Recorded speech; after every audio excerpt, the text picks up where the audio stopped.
इस वीडियो को लाइक करें, हमारे चैनल को सब्सक्राइब करें, सब्सक्राइब करके बेल आइकन को जरूर दबाएं। रमा एकादशी व्रत कथा। भाव विह्वल होते हुए अर्जुन ने कहा, हे श्री कृष्ण, अब आप मुझे कार्तिक माह के कृष्ण पक्ष की एकादशी की कथा सुनाइए। इस एकादशी का क्या नाम है तथा इसमें किस देवता का पूजन किया जाता है? इस एकादशी का व्रत करने से किस फल की प्राप्ति होती है? भगवान श्री कृष्ण ने कहा, हे अर्जुन, कार्तिक माह के कृष्ण पक्ष की एकादशी का नाम रमा है। इसका व्रत करने से सभी पापों का शमन हो जाता है। इसकी कथा इस प्रकार है, ध्यान पूर्वक श्रवण करो। पौराणिक काल में मुचुकुंद नाम का राजा राज्य करता था। इंद्र, वरुण, कुबेर, विभीषण आदि उसके मित्र थे। वह बड़ा सत्यवादी तथा विष्णु भक्त था। उसका राज्य बिल्कुल निष्कंटक था। उसकी चंद्रभागा नाम की एक कन्या थी, जिसका विवाह उसने राजा चंद्रसेन के पुत्र शोभन से कर दिया। वह राजा एकादशी का व्रत बड़े ही नियम से करता था और उसके राज्य में सभी कठोरता से इस नियम का पालन करते थे। एक बार की बात है कि शोभन अपनी ससुराल आया हुआ था। वह कार्तिक का महीना था। उसी माह में महापुण्यदायिनी रमा एकादशी आ गई। इस दिन सभी व्रत रखते थे। चंद्रभागा ने सोचा कि मेरे पति तो बड़े कमजोर हृदय के हैं, वे एकादशी का व्रत कैसे करेंगे, जबकि पिता के यहाँ तो सभी को व्रत करने की आज्ञा है। मेरा पति राजाज्ञा मानेगा तो बहुत कष्ट पाएगा।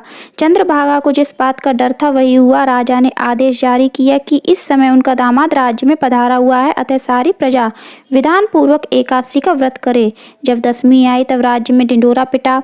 उसे सुनकर शोभन अपनी पत्नी के पास गया और बोला, हे प्रिय, तुम मुझे कुछ उपाय बतलाओ, क्योंकि मैं उपवास नहीं कर सकता। यदि मैं उपवास करूंगा तो अवश्य ही मर जाऊंगा। पति की बात सुनकर चंद्रभागा ने कहा, हे स्वामी, मेरे पिता के राज्य में एकादशी के दिन कोई भी भोजन नहीं कर सकता। यहाँ तक कि हाथी, घोड़ा, ऊंट, पशु आदि भी तृण, अन्न, जल आदि ग्रहण नहीं करते। फिर भला मनुष्य कैसे भोजन कर सकते हैं? यदि आप उपवास नहीं कर सकते तो किसी दूसरे स्थान पर चले जाइए, क्योंकि यदि आप यहाँ रहेंगे तो आपको व्रत तो अवश्य ही करना पड़ेगा। पत्नी की बात सुन शोभन ने कहा, हे प्रिय, तुम्हारी राय उचित है, परंतु मैं व्रत करने के डर से किसी दूसरे स्थान पर नहीं जाऊंगा। अब मैं व्रत अवश्य ही करूंगा, परिणाम चाहे कुछ भी क्यों ना हो। भाग्य में लिखे को भला कौन टाल सकता है। सभी के साथ शोभन ने भी एकादशी का व्रत किया और भूख और प्यास से अत्यंत व्याकुल होने लगा। सूर्य नारायण भी अस्त हो गए और जागरण के लिए रात्रि भी आ गई। वह रात शोभन को असहनीय दुख देने वाली थी। दूसरे दिन सूर्योदय होने से पूर्व ही भूख प्यास के कारण शोभन के प्राण पखेरु उड़ गए। राजा ने शोभन के मृत शरीर को जल प्रवाह करा दिया और अपनी पुत्री को आज्ञा दी कि वह सती ना हो और भगवान विष्णु की कृपा पर भरोसा रखे। चंद्रभागा अपने पिता की आज्ञा अनुसार सती नहीं हुई। वह अपने पिता के घर रहकर एकादशी के व्रत करने लगी। उधर रमा एकादशी के प्रभाव से शोभन को जल से निकाल लिया और भगवान विष्णु की कृपा से उसे मंदरांचल पर्वत पर धन धान्य से भरपूर तथा शत्रु रहित देवपुर नाम एक उत्तम नगर प्राप्त हुआ। उसे वहां का राजा बना दिया गया। उसके महल में रत्न तथा स्वर्ण के खंभे लगे हुए थे। राजा शोभन स्वर्ण तथा मणियों के सिंहासन पर सुंदर वस्त्र तथा आभूषण धारण किए बैठा था। गंधर्व तथा अप्सराएं नृत्य कर उसकी स्तुति कर रहे थे। उस समय राजा शोभन मानो दूसरा इंद्र प्रतीत हो रहा था। उन्हीं दिनों मुचुकुंद नगर में रहने वाला सोम शर्मा नाम का एक ब्राह्मण तीर्थ यात्रा के लिए निकला हुआ था। घूमते घूमते हुए शोभन के राज्य में जा पहुंचा। उसको देखा। वह ब्राह्मण उसको राजा का जमाई जानकर उसके निकट गया। राजा शोभन ब्राह्मण को देख आसन से उठ खड़ा हुआ और अपने ससुर तथा स्त्री चंद्रभागा की कुशल क्षेम पूछने लगा। शोभन की बात सुन सोम शर्मा ने कहा, हे राजन, हमारे राजा कुशल से हैं और आपकी पत्नी चंद्रभागा भी कुशल हैं। अब आप अपना वृत्तांत बतलाइए। आपने तो रमा एकादशी के दिन अन्न जल ग्रहण न करने के कारण प्राण त्याग दिए थे। मुझे बड़ा विस्मय हो रहा है कि ऐसा विचित्र और सुंदर नगर, जिसको ना तो मैंने कभी सुना और ना कभी देखा है, आपको किस प्रकार प्राप्त हुआ।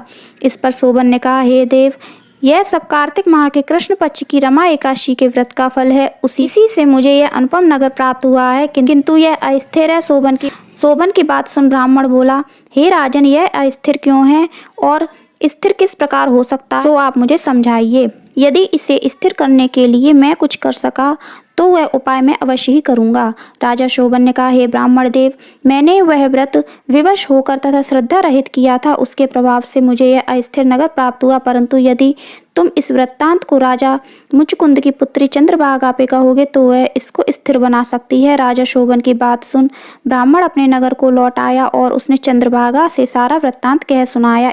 इस पर राजकन्या चंद्रभागा बोली, हे ब्राह्मण देव, आप क्या वह सब दृश्य प्रत्यक्ष देख कर आए हैं या अपना स्वप्न कह रहे हैं? चंद्रभागा की बात सुन ब्राह्मण बोला, हे राजकन्या, मैंने तेरे पति शोभन तथा उसके नगर को प्रत्यक्ष देखा है, किंतु वह नगर अस्थिर है। तू कोई ऐसा उपाय कर जिससे वह स्थिर हो जाए। ब्राह्मण की बात सुन चंद्रभागा बोली, हे ब्राह्मण देव, आप मुझे उस नगर में ले चलिए।